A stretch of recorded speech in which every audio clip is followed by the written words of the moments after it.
Hello ಸ್ನೇಹಿತರೆ, welcome to sisters ಕಾರುಚಿ. ಇವತ್ತು ನಾನು ನಿಮಗೆ ಟೇಸ್ಟಿಯಾಗಿರುವ ತಂದೂರಿ ಚಿಕನ್ ಹೆಂಗೆ ಮನೇಲೇ ಮಾಡೋದು ಅಂತ ತೋರಿಸ್ಕೊಡ್ತಾ ಇದ್ದೀನಿ. ಹಾಗೆಯೇ ತಂದೂರಿ ಚಿಕನ್ ಮಾಡುವ ಗ್ರಿಲ್ ಸೆಟಪ್ ಕೂಡ ಹೆಂಗೆ ಮನೇಲಿರುವ ಹೂ ಪಾಟಿನಲ್ಲಿ ಹೆಂಗೆ ಮಾಡೋದು ಅಂತಲೂ ತೋರಿಸ್ಕೊಟ್ಟಿದ್ದೀನಿ. ಬನ್ನಿ ವಿಡಿಯೋ ಒಳಗಡೆ ಹೋಗೋಣ. ನಾನಿಲ್ಲಿ 1 kg ಅಷ್ಟು ಡ್ರಮ್ ಸ್ಟಿಕ್ನ ತೊಗೊಂಡಿದ್ದೀನಿ, ಚಿಕನ್ ಲೆಗ್ನ. ಇದಕ್ಕೆ ನಾನು 1 ನಿಂಬೆಹಣ್ಣು ಮೀಡಿಯಮ್ ಸೈಜ್ದು ಹಿಂಡ್ಕೊತಾ ಇದ್ದೀನಿ. ಅರ್ಶಿಣದ ಇದ್ರ ಜೊತೆ ಮತ್ತು ಸ್ವಲ್ಪ ರುಚಿಗೆ ತಕ್ಕಷ್ಟು ಉಪ್ಪನ್ನು ಹಾಕ್ಕೊಂಡು ನೀರು ಹಾಕ್ಕೊಂಡು ಇದನ್ನು ಸ್ವಲ್ಪ ಹೊತ್ತು ಹಂಗೆ ಮ್ಯಾರಿನೇಟ್ ಆಗಕ್ಕೆ ಬಿಡೋಣ. ಒಂದು 30 to 20 ಮಿನಿಟ್ಸ್ ಮ್ಯಾರಿನೇಟ್ ಆಗಕ್ಕೆ ಚಿಕನ್ಗೆ ಬೇಕಾಗಿರುವ ಮಸಾಲಾನ ಮಿಕ್ಸ್ ಮಾಡ್ಕೊಳ್ಳೋಣ. Kashmiri chilli powder 1 tea spoon ಅಷ್ಟು ಹಾಕ್ಕೊಂಡಿದ್ದೀನಿ. ನಾರ್ಮಲ್ ಅಚ್ಚ ಖಾರದ ಪುಡಿ 3 ಟೀ ಸ್ಪೂನ್ ಹಾಕ್ಕೊಂಡಿದ್ದೀನಿ. ಮತ್ತು ಚಿಲ್ಲಿ ಫ್ಲೇಕ್ಸ್ 2 ಟೀ ಸ್ಪೂನ್ ಹಾಕ್ಕೊತಾ ಇದ್ದೀನಿ. ಇವಾಗ ಇದಕ್ಕೆ ಗರಂ ಮಸಾಲ 1 ಚಿಕ್ಕ teaspoon, pepper powder 2 teaspoon,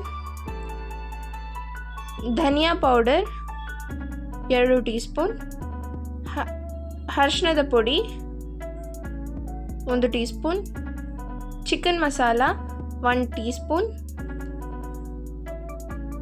ಶುಂಠಿ ಬೆಳ್ಳುಳ್ಳಿ ಪೇಸ್ಟ್ 2 ಟೀ ಸ್ಪೂನ್ ಮತ್ತು ರುಚಿಗೆ ತಕ್ಕಷ್ಟು ಉಪ್ಪು.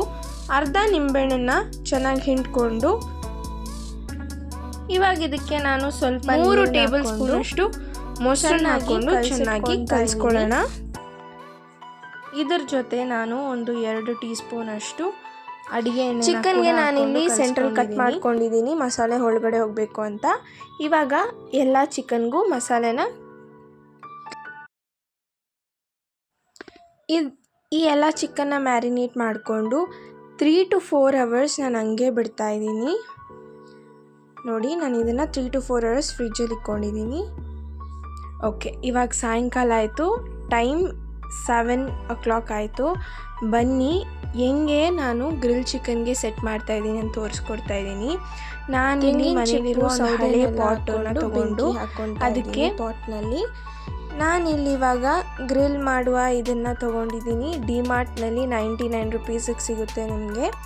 ಇವಾಗ ಮ್ಯಾರಿನೇಟ್ ಮಾಡಿದ್ದೀವಲ್ಲ 4 to 3 hours ನಾನು ಫ್ರಿಜ್ಜಲ್ಲಿ ತೆಗೆದಿರುವ ಚಿಕನ್ನ ಇಲ್ಲಿ ಫ್ರೈ ಮಾಡ್ಕೊಳ್ಳೋಣ. ತುಂಬಾ ಟೇಸ್ಟಿಯಾಗಿರುತ್ತೆ. Same hotel style tandoori chicken ಹೆಂಗಿರುತ್ತೆ ಅದೇ ಟೇಸ್ಟಲ್ಲಿರುತ್ತೆ. ಈ ಥರ ಒಂದು ಸತಿ ಟ್ರೈ ಮಾಡಿ ನೋಡಿ. ಮನೇಲಿ ವೀಕೆಂಡಲ್ಲಿ ಫ್ಯಾಮ್ಲಿ ಜೊತೆ ಎಲ್ಲರೂ ಹೊರಗಡೆ ಕೂತ್ಕೊಂಡು ಈ ಥರ ತಂದೂರಿ ಚಿಕನ್ನ ಹೊರಗಡೆ ಮಾಡ್ಕೊಂಡು ಹೊರಗಡೆ ಡಿನ್ನರ್ ತಿನ್ನಿ. ತುಂಬಾ ಚೆನ್ನಾಗಿರುತ್ತೆ. ಹ್ಯಾಪಿಯಾಗಿ ಕೂಡ ಫೀಲ್ ಮಾಡ್ತೀರಾ.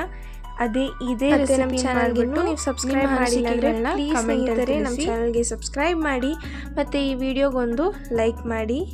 3-4 ಸತಿ ಚಿಕನ್ನ ತಿರುಗಿಸಿ ಚೆನ್ನಾಗಿ ಬೇಯಿಸ್ಕೊಳ್ಳೋಣ. ನೋಡಿ, ನಮ್ಮ ತಂದೂರಿ ಚಿಕನ್ ತುಂಬಾ ಟೇಸ್ಟಿಯಾಗಿ ರೆಡಿಯಾಗಿದೆ. ಈ ಫುಲ್ ಸ್ಮೆಲ್ ಅಷ್ಟು ಚೆನ್ನಾಗಿದೆ, ಸ್ಮೆಲ್ಲಿಗೇ ತಿನ್ನಬೇಕು ಅಂತಾಗುತ್ತೆ. ಸೊ ಇದನ್ನು ನಿಮ್ಮ ಮನೇಲಿ ಟ್ರೈ ಮಾಡಿ ನೋಡಿ. ತುಂಬಾ ಚೆನ್ನಾಗಿ ಬೆಂದಿದೆ ಒಳಗಡೆ ಎಲ್ಲ.